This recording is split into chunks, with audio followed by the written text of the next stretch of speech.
이제 또 디모데 전서, 디모데 후서를 앞으로 하게 될 텐데, 디모데서는 목회의 서신이라고 그렇게 이야기합니다. 사도 바울이 믿음의 아들 디모데를 에베소에 두게 됩니다. 왜냐하면 에베소에 오랫동안 사도 바울이 목회를 전력을 했었는데, 사도 바울이 에베소가 이단들이 들어와서 잘못된 교훈들을 자꾸 전하는 사람들이 있으니까 디모데에게 에베소 교회를 더 든든하게 잘 세우기를 위해서 디모데를 떨어뜨려 두고, 그리고 디모데에게 편지를 써서 디모데야 그러면서 이렇게 목회를 해야 된다 하고 이야기하는 목회 서신입니다. 그래서 사도 바울은 에베소에 있는 이 디모데를 향해서 편지를 쓰게 된 거죠. 그런데 이 편지를 쓸 때에 오늘 말씀을 보면 핵심적인 이야기는 디모데에게 선한 싸움을 잘 싸워야 한다, 그렇게 말하는 거죠. 네가 그 가운데에서 싸움을 잘 싸워야 된다. 그런데 누구와 싸움을 싸워야 되느냐 이렇게 이야기할 때 그 싸움을 잘 싸워야 되는 첫 번째 대상이 자기 자신이다. 너 자신과 잘 싸워야 된다, 그렇게 얘기하는 거죠. 그것뿐만 아니라 사도 바울은 이 싸움을 싸우는 그러한 일에 대해서 뒤에 나타나는 20절 말씀 보면 그 가운데 후메네오와 알렉산더가 있으니 내가 사단에게 내어준 것은 그들로 훈계를 받아. 사단에게 내준 사람들과 잘 싸워야 된다. 그 사람들을 본받지 말고 선한 싸움 잘 싸워라. 그래서 선한 싸움을 잘 싸우려면 어떻게 선한 싸움을 싸워야 되는가? 오늘 성경에 나타난 말씀 보면 가장 첫째는 믿음입니다. 믿음으로 선한 싸움 싸워야 된다, 이렇게. 그래서 믿음으로 선한 싸움을 싸워야 되는데, 믿음으로 싸워야 될 이 선한 싸움 가운데에 믿음의 싸움, 나 자신과의 싸움 속에서 내가 믿음으로 지키고 싸워야 될 것이 뭐냐 이렇게 이야기할 때 오늘은 사도 바울은 그것을 양심이라고 얘기합니다. 양심. 그래서 5절에 나타난 말씀을 보면 그렇게 이야기합니다. 이 교훈의 목적은 청결한 마음과 선한 양심과 거짓 없는 믿음에서 나오는 사랑이거늘. 청결한 마음, 선한 양심, 거짓 없는 믿음. 뒤로 넘어가서 19절에 나타나는 말씀 보면 선한 싸움을 싸우며 그러면서 19절에 믿음과 착한 양심을 가지라.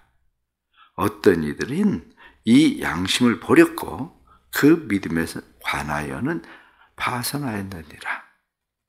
믿음과 양심은 대단히 중요한 관계를 가지고 있다는 사실을 우리에게 말하고 있는 거죠.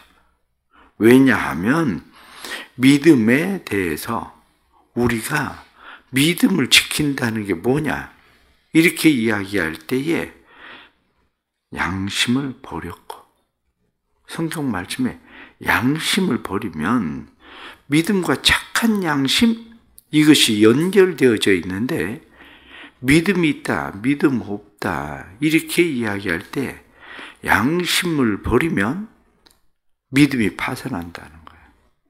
양심을 버리면. 그런데 오늘날 그리스도인들의 삶의 문제가, 이 문제가 굉장히 심각한 문제입니다. 왜냐하면 우리가 주변에 있는 사람들이나 교회 안에 있는 사람들, 다른 믿음이 좋다는 사람들을 가만히 보십시오. 믿음이 좋다고 이야기하는데 그 사람들이 양심적인 사람일까? 이 문제죠. 사람들은 그 믿음의 판단을 무엇을 가지고 하느냐 하면 행위를 가지고 믿음을 판단할 수밖에 없습니다. 기본적으로. 그 행위라고 하는 것은 오늘 성경 9절에 나타난 말씀부터 보면 그렇게 되어 있습니다. 알 것은 이것이니 율법은 옳은 사람을 위하여 세운 것이 아니요 오직 불법한 자와 복종하지 아니하는 자와 경건하지 아니한 자와 죄인과 거룩하지 아니한 자와 망령된 자와 아버지를 죽이는 자와 어머니를 죽이는 자와 살인하는 자며 음행하는 자와 남색하는 자와 인신매매를 하는 자와 거짓말하는 자와 거짓 맹세하는 자와 기타 바른 교훈을 거스르는 자를 위함이니, 이렇게 바른 교훈을 거스르는 자를 위해서 율법이 있다. 율법은 불복종하는 자, 복종하지 않은 자, 불법한 사람, 이런 사람들을 위해서 있다. 경건하지 아니한 사람, 이런 사람들을 위해서 있다고 하면서 쭉 이야기한 내용의 말씀을 보세요. 9절부터 10절에 나타난 말씀은 다 십계명에 나오는 얘기예요. 내 부모를 공경하라, 살인하지 말라, 간음하지 말라, 도둑질하지 마라, 그리고 거짓 증거하지 마라. 그 얘기를 여기 다시 얘기하고 있는 겁니다. 이 말씀이. 우리는 신앙생활하면서 기본적으로 가지고 있는 것이 십계명을 잘 지켜야 된다. 하나님과의 관계, 이웃과의 관계. 누구나 다 압니다. 그런데 이 말씀들을 지키는 사람들, 이 사람들을 성경은 그 사람들에게는 율법이 굳이 그렇게 필요하지 않다. 그렇지 않은 사람들에게 율법이 필요한 거지. 그것을 지키지 않는 사람들에게 율법이 필요한 거지. 그런데 문제는 겉으로 드러나는 현상이 이것을 지키고 있는 것처럼 보이는 거죠. 겉으로 드러나는 현상은 저 사람 법 없이도 살아, 이렇게 이야기하는데 법 없이도 사는 것 같은데 속은 그렇지 않은 문제예요. 대부분 사람들이 예수를 믿기를 싫어하는 이유 중에 하나가, 가만히 얘기를 해보십시오. 그냥 한마디로 얘기해서 예수 믿는 사람들한테 당했다, 그거거든요. 예수 믿는 사람들에 당해서 예수 믿는 사람 싫다. 예수 믿는 사람들이 양심적이지 않다. 그 얘기를 하고 싶은 거예요. 내가 예수를 안 믿어도 기본적으로 나는 법 없이도 산다고 사람들은 얘기를 하는데, 저 사람은 예수를 믿는다고 얘기하면 법 없이 산다고 얘기하는 계명을 지킨다는 그것을 넘어서야 된다고 나는 생각하는데, 저 사람은 그것을 넘어서는 것이 아니라 그것을 덮고 살아가는 사람들이다, 그 얘기예요. 사람들이 그것을 보이지 않게 그것을 덮고 살아가는 것 뿐이지 실제 그 양심에는 전혀 그렇지 않다는 거죠. 쇼윈도우 가정처럼 겉으로 보기에는 깨끗하고 화목한 가정, 인고 부부처럼 보여지는데 둘 다 엉뚱한 짓을 하고 살아가는 사람. 겉으로야 모르죠. 나중에 이혼할 때서야 다 얘기하잖아요. 까발리잖아요. 그러면 그때서야 사람들이 저 집이 그런 집이었어? 돈을 잘 벌어요. 그래, 돈을 잘 벌어서 막 차도 집도 좋은 거 사고 다른 사람들한테 구제한다고 막 선심도 쓰고, 그런데 나중에 보니까 다 사기친 거야. 왜 그런 일이 일어날까?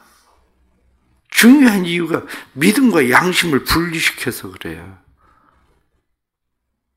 믿음과 양심을, 오늘 성경에 나타난 말씀처럼 양심을 버리면 믿음에 관하여 파선한 자가 된다. 배가 파선하면 어떻게 됩니까? 침몰한다는 얘기죠. 배가. 그런데 오늘날 많은 사람들이 그렇게 산다는 거죠. 양심이라는 게 뭐냐? 휘네이데시스. 그렇게 이야기합니다. 양심은. 함께 본다. 아무도 보는 사람이 없는데 누군가 함께 보는 거예요. 양심은. 내 안에 하나님이 살아계시기 때문에 그 하나님이 나를 보고 있는 거, 그걸 느끼는 게 양심이에요. 양심이라는 게 뭐냐?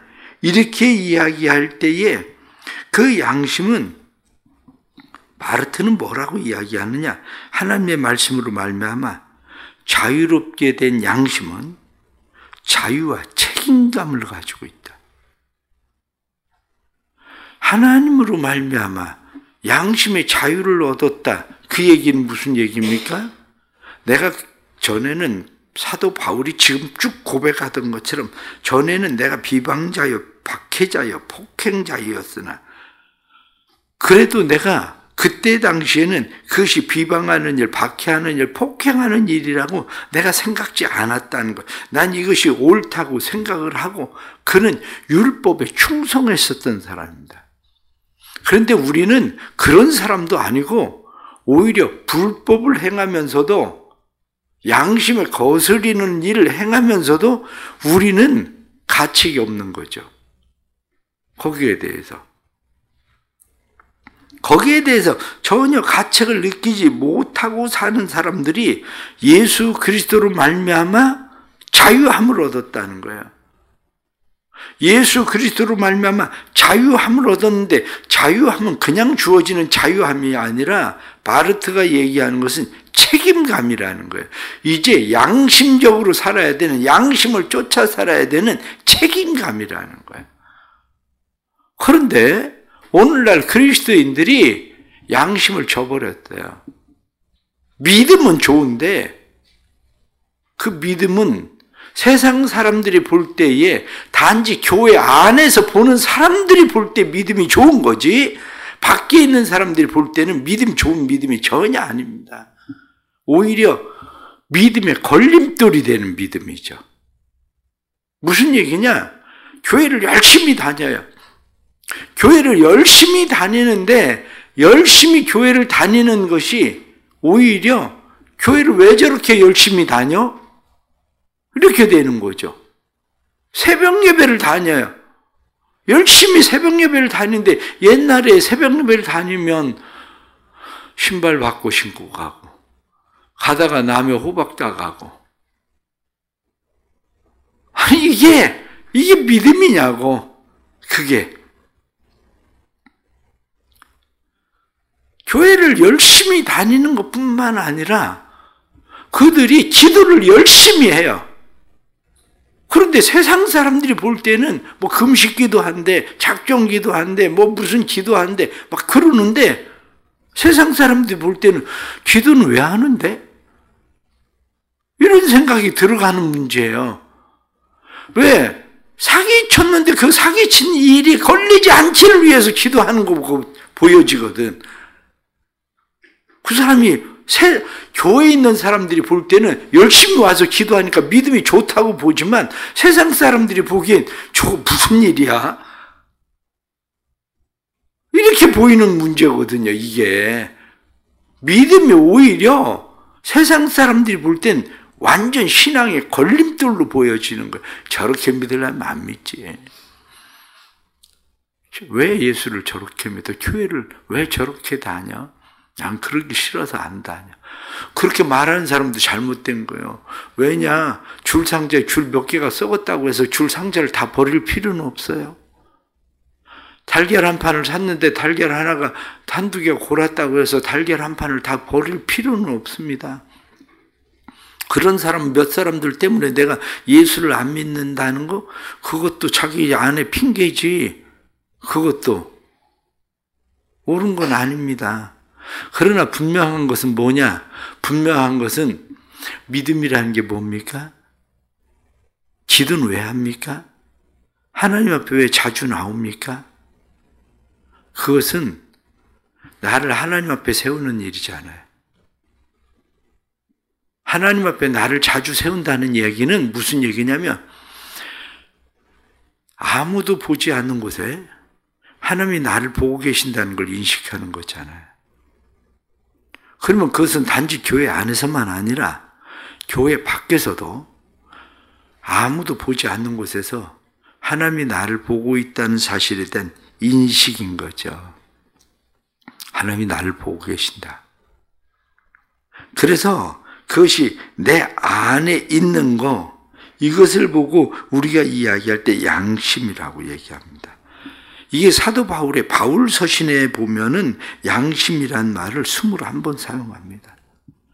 목회서신에서 양심이라는 말을 6번을 사도 바울이 사용을 합니다. 그래서 양심은 내적 판단력, 누군가가 보지 않고 있을 때의 내적인 판단력, 그래서 신이 자신을 감시한다고 세운 등불, 신이 나를 감시하고 있는 등불이 뭐냐? 그게 양심이라는 거예요. 다른 사람이 아무도 보지 않는데 내 안에 불이 밝혀져 있어서 내 안에 고짓된 생각, 그것이 보이는 거죠. 그것을 어떻게 이야기를 하느냐면, 동일한 사건을 다룰 때에 사람들은 동일한 사건을 바라보는 시선이 반대다. 동일한 사건을 바라보는 시선이 반대인 것은 어떤 사람은 질서, 어떤 사람은 무질서. 무질서를 좋아하는 사람이 있고 질서를 좋아하는 사람이 있는데, 양심이라고 하는 것은 질서가 무엇인가를 보이는 게 양심이라는, 내 안에 그 불을, 빛을 밝혀서 그거 어둠이야, 그 무질서야, 그거 안 돼, 이게 질서야, 이게 바른 거야, 그게 보이니까 그리로 가는 게 양심으로 사는 거예요. 이게. 그런데 그 빛을 밝히는 게 누구라고요? 그 빛을 밝히는 게 하나님이시다.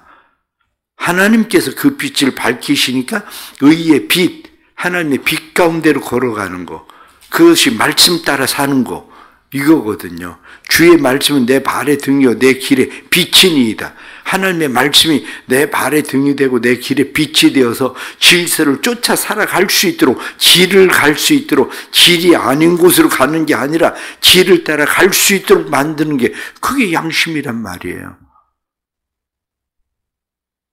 그런데 오늘날 그리스도인들이 진짜 믿음이 좋은 건지 아닌 건지, 그것은 파산한 믿음을 가지고 있는데, 오늘 본문에 나타나는 후메네오, 알렉산더, 이런 사람들인데 이 사람들을 추종하는 사람들도 있어요. 그래서 사도 바울은 디모데를 그곳에 보내는 거예요. 남겨둔 거예요. 그 사람들을 쫓아가지 못하게 해야 된다. 그 사람은 이미 사단에게 내준 사람이다. 양심을 따르지 않는 게 뭡니까? 사단을 따라가는 거거든요. 그게. 그런데 그것이 한 번, 두 번의 실수가 아니라 그의 삶의 습관이라는 거예요. 그러면 그것은 이미 사단에게 내줘버린 사람이라는 거죠. 사단에게. 믿음과 양심, 이 관계를 잘 생각해야 됩니다. 오늘날 그리스도인들이 믿음과 양심 사이에서 믿음과 양심을 둘을 완전 분리시켜 놓고 신앙생활을 하다가 보니까 교회 안에서 믿음이 좋은 것 같은데 세상 사람들이 볼 때는 한마디로 사단에게 내준 사람들이 된 거예요. 교회 안에서 믿음 좋다고 인정하는 거 중요할 수 있습니다. 그러나 세상 사람들이 볼 땐, 세상 사람들이 막말로 얘기할 때 무슨 얘기합니까? 걔한테나 줘버려. 그렇게 얘기하잖아요. 걔한테나 줘버려. 오늘 사도 바울이 무슨 얘기합니까? 사단에게나 내줘. 사단에게 줘버린 사람. 이게 믿음과 무슨 상관이 있습니까? 우리 그리스도인들이 살아가야 될 삶의 자세예요. 사도 바울은 그것을 디모데에게 말해요. 내가 너를 왜 좋아하는지 아니? 네가 양심적인 사람이라 그래. 그렇게 말하고 있는 거. 그러면서 네가 양심을 쫓아 살아야 돼. 그것이 믿음의 선한 싸움을 싸우는 거야. 이렇게 말하는 거죠. 오늘도 살아가면서 하나님이 나를 보고 계신다. 하나님이 나를 알고 계신다. 하나님의 말씀은 내 마음의 등이요 빛이다. 하나님은 내 삶의 무질서를 보이는 그분이 하나님이시다. 그것을 알고 참된 믿음으로 살아갈 수 있기를 바랍니다. 양심을 따라 살아서 믿음이 파산하는 것이 아니라 오히려 믿음을 더 잘 지키는 신앙 되기를 바랍니다. 기도하겠습니다. 하나님 아버지, 저희들은 참 어리석습니다. 저희들은 믿음이 좋다고 이야기합니다. 교회 열심히 나오는 것을 믿음이 좋은 것처럼 하나님 앞에 예배를 열심히 드리는 것이 믿음이 좋은 것으로, 때로는 기도를 열심히 하면 믿음이 좋은 것으로 그렇게 우리는 생활합니다. 그러나 양심을 버리면 믿음에서 파산한다. 성경에 말씀한 대로 선한 양심을 가져라. 착한 믿음을 가져라. 선한 믿음, 착한 믿음, 선한 양심, 착한 양심 가져야 되는 것을 다시 깨닫고 우리의 삶이 하나님 앞에 늘 하나님을 의식하고 살아가는 삶이 되게 해 주옵소서. 아무도 나를 보는 사람 없어도 하나님 나를 보고 계시고, 아무도 몰라도 하나님은 나를 아신다는 것을 알게 해 주시고, 하나님 앞에 바로 설 수 있도록 성령님 도와주옵소서. 하나님을 의식하고 살게 해 주옵소서. 세상에 살아가면서 사람의 눈보다 더 무서운 것이 하나님의 눈이라는 것을 알게 해 주시고, 하나님 의식하고 살아가는 믿음의 선한 양심으로 살아갈 수 있도록 성령님 도와주옵소서. 오늘도 믿음으로 하루를 시작합니다. 믿음으로 시작하는 이 하루, 믿음의 선한 싸움 싸우게 해 주옵소서. 믿음의 선한 싸움으로 양심을 잘 지키며 살 수 있도록 도와주옵소서. 예수님의 이름으로 기도드리옵나이다. 아멘.